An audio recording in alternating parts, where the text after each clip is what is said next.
Hello everyone, today I'm going to be ranking the songs on Mariah Carey's Music Box album. If you would like to skip right to my ranking, I will have a timestamp on the screen right here to where you guys can skip to. The whole video will be timestamped, so if you would like to skip around, just check down below in my description box for that.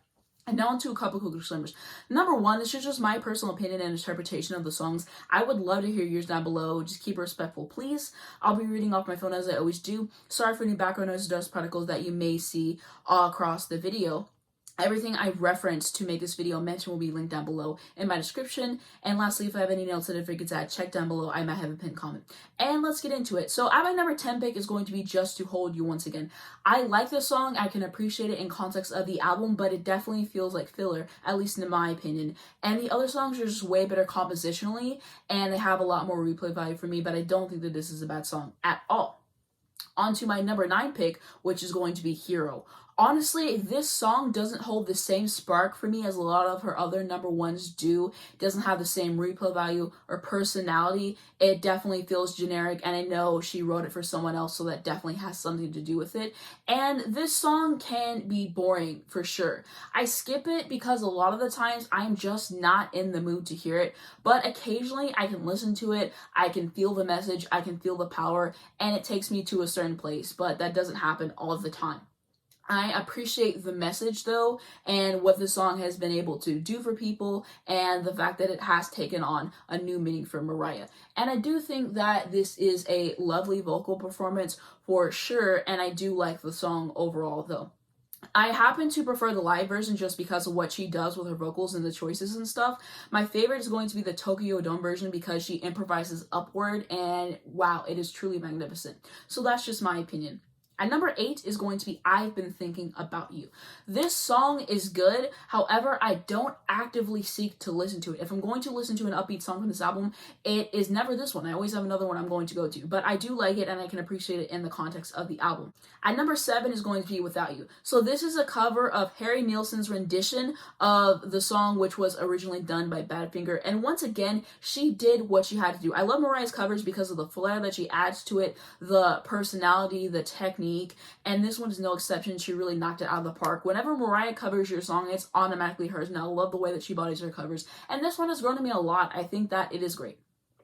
At number 6 is going to be Music Box. What a nice title track. This is certainly an underrated song in her catalog for sure, and I think that it is amazing to listen to. I love the production all over it, and I think that it's so lush and layered. I love the place that it takes me to, and wow, just such a gem. Number 5 is going to be All I've Ever Wanted. Mariah notoriously has such strong closing tracks, and I feel like this one is no exception. The bridge is truly terrific, and the song is delightful to listen to. At number 4 is going to be Dreamlover. As I said before, she didn't miss once in the 90s with her lead singles. They are all truly wonderful in their own way. I love the music video. It was so beautiful. I love the way that they shot it. And this song, the way that it makes me feel is truly amazing. And it feels so wholesome, which I really can appreciate. I love her whistle at the beginning and how it transitioned into the song and all of that. And I think that her vocals at the end are truly outstanding. I love the lyric, I don't want another pretender to disillusion me one more time, whispering words of forever, playing with my mind. And now into my third pick, which is going to be Now That I Know. I have so much joy listening to this one. The bridge is pure bliss, and it brings a smile to my face every time. It just makes me so happy. I find myself singing along to it. I find myself dancing to it. I just love the place that the song brings me to, and I think that this is definitely one of her more underrated up-tempo songs across the entire discography. And my favorite lyric, I was afraid that it was all a masquerade, that I was only a plaything, and you would leave me behind. But now I feel so secure. By your side, I can conquer the world. 'Cause I gave you my love, and I know you're the one I want for the rest of my life. On to my number 2 pick, which is going to be Never Forget You. This song is immaculate. It is gorgeous from start to finish. I love the production on here so much. The instrumental is pretty, and her vocals are stunning. It is so rich. It is so warm. It is so cozy. It has a special place in my heart. I love this song so much, and I can't believe that I used to sleep on it in the past. This is easily one of my favorite Mariah Carey songs of all time. Such a wonderful song. And now into my number one pick, which is going to be Anytime You Need a Friend. She went off with this one. I love her gospel songs so much, and the soul that she brings to them, the power, and her vocals are so beautiful and so dynamic, and they have so much strength. And the bridge is incredible, and I feel like it hits harder every single time that I do listen to this song. Everything about the song is perfection, and I feel like it's my favorite vocal performance across the entire album. In an interview, Carey described that although the album's main goal was to be more commercial and radio-friendly than her previous release, she felt the need to include at least one song that featured a church choir and traces of the music that influenced her growing up as a child. And now onto my ranking recap. I will have that on screen right next to me, and we're just going to go over it really quick. So I always struggle between number one and number two on all these. This one is no exception. I put Anytime You Need a Friend at number one just because I think objectively this is the best song on the entire album. I love her gospel performances and just the energy and the strength and just how I feel listening to them. So that's why it's number one.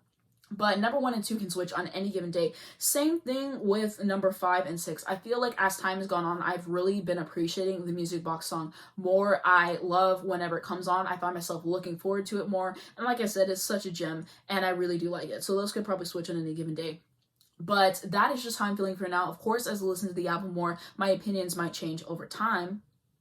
And now into my overall thoughts for this album as a whole. So I really like this album overall. I remember saying in my album ranking video that I did of her that this is not a standout album for me in her discography, and I still do stand by that opinion for sure, but it is pretty good, and it has grown on me a fair amount as I've listened to it more over time.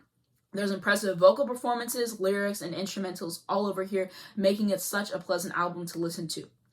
I can understand why people wouldn't like this album because it is pretty commercial and it's just the peak of Columbia whitewashing her music. I saw something on Twitter and I will put it on the screen next to me, but it is basically just Walter talking about how he changed the song Dreamlover and everything, which I found really interesting. And also I was watching a video, which I will link if I can find it, but she basically said something along the lines of, for Dreamlover, she wanted to have a rapper on the song, but the label didn't want that. And so that's something to think about. I'm really curious how this album would have sounded if she was able to do what she wanted. I do really enjoy the Dreamlover that we got. I think that it is just nicely produced for sure, but I would love to hear what you guys' opinions are of it. And I saw something about people saying that the Bam Jan Soul version was what she intended for Dreamlover to be. I'm not sure how accurate that is. I want to throw that out there. But, I mean, I thought it was okay. I always prefer the original Dreamlover. Maybe it's just because I'm used to it and that's the one that I heard first. But that's what I think. What do you guys think of those two? And let me know more information if you can find it. But I think you can just tell that they wanted the album to appeal to as many people as possible. And whenever people think of this album, they think of the ballads. They think of Hero. This is very ballad heavy. And I can understand why people would say that this album is boring. I used to think the same thing whenever I was listening to it at first. But as I listen to it more, I can definitely appreciate it. And I would highly recommend listening to the deep cuts. I think that they're worth listening to. And just checking out this album again if you weren't too fond of it. I think that it is a grower for sure. Everything Fades Away, Do You Think of Me, and All I Live For should have been on the album. I know people are watching this and they're like, Everything Fades Away was on the album. On the US version of the album, it is not there. On my vinyl, it's there, which is great, but on the streaming platforms, it isn't. But I made a playlist with all these songs, and I will put my track list in the description if you guys are curious to see how I sing with and everything. But I think that they should have been put on because they are excellent songs. They are so dynamic. They are so wonderful to listen to. They have a lot of replay value. And I think that they also add more personality to the album, which I think that it richly needs. Like I said, this album is ballad heavy, and I think if it would have had more upbeat tracks to balance it out, then people certainly would like this album more. But I think we all know why they weren't added onto the album, like I was mentioning earlier. Speaking of personality, I think it just doesn't have the same personality as our other albums, like Emotions, like the first one. At least that's how I think of it, and I think that there can be a disconnect listening to this album, and I can get why. That's just how I'm feeling about it. The album cover is terrible. I have said this once, I will say it again. I've seen alternate versions of it. I think that they are 10 times better. It just didn't need to be so zoomed in. That's my thoughts there. Also, I want to say happy 28th anniversary to this album that happened recently. Also, the 24th anniversary of Butterfly is going on, and so happy anniversary to that. My favorite Mariah album for sure, and I have a whole video on that. And there is also going to be the 30th anniversary for Emotions, which is amazing. Also, happy 20th anniversary to the Glitter album as well. So she just released a lot of albums around this time, which I think is certainly interesting. Happy anniversary to all of those albums.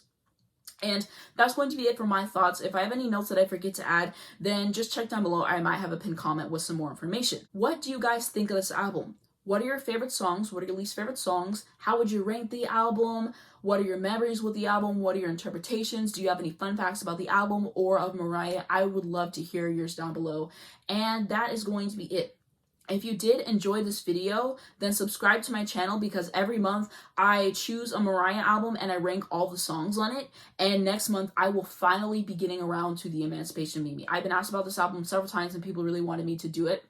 And I said I will do it. I just have other albums that I want to get to first. So it's finally coming. Get ready for that. And if you want to see it, then definitely subscribe to the channel to see that and my other Mariah related videos. And I have a bunch of videos that I've done on her. I will have those down below if you want to check them out. They're also going to be in the cards, some of them, and also at the end of this video as well. And that's going to be it. Thank you guys so much for watching this video. If you did enjoy it, please be sure to give it a like. Also hit the subscribe button right down below. If you hit the bell, you get a notification to your phone every single time I post. And I do have a second channel. It's going to be the first link down below in the description if you are interested in seeing more of me. And I also do have my Twitter, Instagram, Spotify if you would like to follow me on those. Also links to stream this album as well and show it a little bit more appreciation. And lastly, some information to educate you guys on important topics. Thank you guys so much for watching, and I'll see you in my next one.